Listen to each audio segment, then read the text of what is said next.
வணக்கம் உறவுகளே. இன்றைக்கு 2025ஆம் ஆண்டு 12ஆம் மாதம் 29ஆம் தேதி திங்கட்கிழமை. எங்களுடைய யாழ் மாவட்ட யாழ் பல்கலைக்கழக புவியியல் துறை பேராசிரியர் எங்களுடைய நாகமுத்து பிரதீபராஜ் அவர்களினுடைய வானிலை அறிக்கை ஒன்று வந்திருக்கிறது.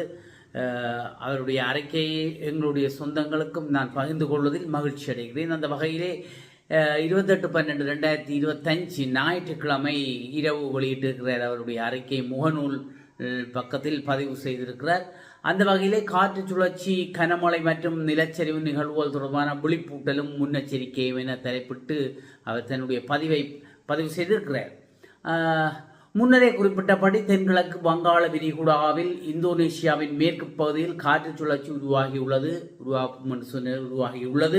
இது அடுத்து வரும் நாட்களில் மேற்கு வடமேற்கு திசையில் நகர்ந்து எதிர்வரும் 2/1/2026 அன்று இது தாளமுகமாக மாற்றம் பெற்று இலங்கையின் கிழக்கு தென்கிழக்கு திசையில் இலங்கையின் கரையோரமாக நிலவி பின் இலங்கைக்கு தெற்காக மேற்கு நோக்கி நகர்ந்து குமரி கடலை சென்றடையும் என எதிர்பார்க்கப்படுகிறது. அதுதான் சொல்லிக்கிறேன். முன்னரே குறிப்பிட்டபடி நான் முதலே இந்த செய்தியை உங்களுக்கு தந்திருந்தேன் மாநில அறிக்கையை.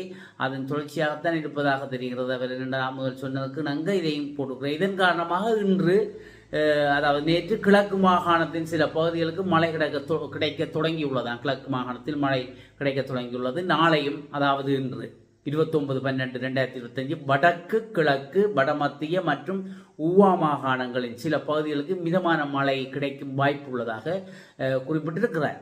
நாளை மறுதினம் அதாவது நாளை 30/12 அதாவது 30/12/2025 முதல் வடக்கு கிழக்கு வடமத்திய தென் மத்திய மற்றும் ஊவா மாகாணங்களில் பல பகுதிகளில் மழை பரவலடையும் வாய்ப்பு இருப்பதாக கூறியிருக்கிறார். எதிர்வரும் 31/12/2025 முதல் 4/1/2026 வரை வடக்கு கிழக்கு மத்திய ஊவா வட மத்திய மற்றும் தென் மாகாணங்களின் பல பகுதிகளுக்கும் கனமழை கிடைக்கும் வாய்ப்பு உள்ளது. இந்நாட்களில் குறிப்பாக கிழக்கு ஊவா மத்திய மற்றும் மாகாணங்களின் சில பகுதிகளுக்கு மிக கனமழை கிடைக்கும் வாய்ப்பு உள்ளதாகவும் தன்னுடைய பதிவு செய்திருக்கிறார். மேலும் பதுளை, நுவரெலியா, காலி, மாத்தறை, கண்டி, மட்டக்களப்பு, அம்பாறை மாவட்டங்களின் சில இடங்களில் 31/12/2025 மற்றும் எதிர்வரும் ஜனவரி 1, 2, 3ஆம் தேதிகளில் 150 மில்லிமீட்டருக்கு மேற்பட்ட மழை கிடைக்கும் வாய்ப்புண்டு. குறிப்பாக எதிர்வரும் 31/12/2025 அன்று கொஸ்லாந்தை, வெள்ளவாய, புத்தள, கல்மதுள்ள, கப்புத்தள, அதல போன்ற பகுதிகளிலும் படத்தில் அவர் போட்டிருக்கிறார். எதிர்வரும் 1/1/2026 அன்று வெளிப்பிட்ட கொரவின்ன, லபுகங்கொட, மித்தனிய, திருகோணமலை போன்ற பகுதிகளிலும் எதிர்வரும் 2/1/2026 அன்று நாகட்டிய, லெமஸ்தோட்ட, கொட்டபத்ம, கொடபத்த, கொஸ்லாந்த, வெள்ளவாய, புத்தள, கல்மதுள்ள, கப்புத்தள, அதல போன்ற பகுதிகளிலும் மிக கனமழை கிடைக்கும் வாய்ப்புள்ளது. திகதி மற்றும் இடங்களில் சில மாற்றங்கள் நிகழக்கூடும் என்பதையும் கருத்தில் கொள்ளவும். அது உண்மை. அது வானிலை என்று சொல்றது அது நிகழ்வுகள் மாறுகின்ற தன்மை இருக்கும். ஆகையினால் அதை சொல்லியிருக்கிறார் சார். இந்த கனமழை மத்திய ஊவா மாகாணங்களின் பல பகுதிகளிலும் நிலச்சரிவு அனர்த்தத்தை தூண்டலாம். ஆகவே அன்புக்குரிய மலையக உறவுகளுக்கு தான் சொல்லியிருக்கிறார்.